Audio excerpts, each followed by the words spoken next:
ஒரு நிமிஷம் இறங்குமா, ஒரு 5 நிமிஷம் இரு, நான் வந்துடுறேன். ஏங்க கோயிலுக்கு போயிட்டு நேரம் வீட்டுக்கு தாங்க போகணும். இத்தனை நாள் என்ன நிக்க வச்சீங்க சரி, நீ குழந்தைய நிக்க வச்சுட்டு இப்படி ஒயின் ஷாப் போனா என்னங்க அர்த்தம்? ஏமா எனக்கு தெரியுமா, வீட்டுல போய் உப்பு வந்தா மணி ஆயிடுமா, ஆல்ரெடி மணி 9:50மா, கடை பூட்டிடுவாமா. நான் போயிட்டு வந்துடுறேம்மா, ஒரு 5 நிமிஷம் வெயிட் பண்ணுமா. அந்த 400 ரூபா கொடுவேன். ஏங்க அது குழந்தை உண்டியல் சேர்த்து வச்ச காசு. அம்மா எனக்கு தெரியுமா, நீ குடுமா குடுமா சும்மா.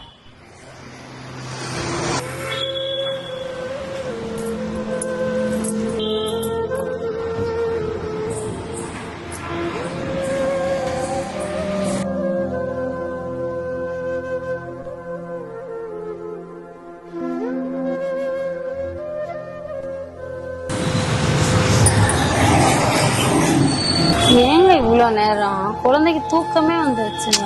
அடையாமா, இந்த கோயில் பக்கத்துல இருக்கிற ஒயின் ஷாப் அது மூடி கிடக்குமா.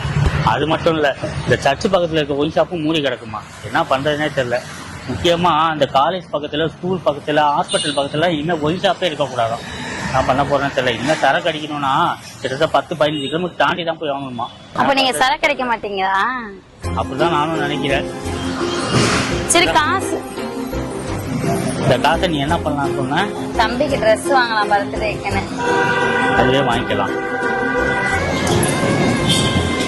கல்யாணம் ஆனதுல இருந்து எத்தனையோ நாள் அடிச்செல்லாம் காசு வாங்கிட்டு போயிருக்கீங்க.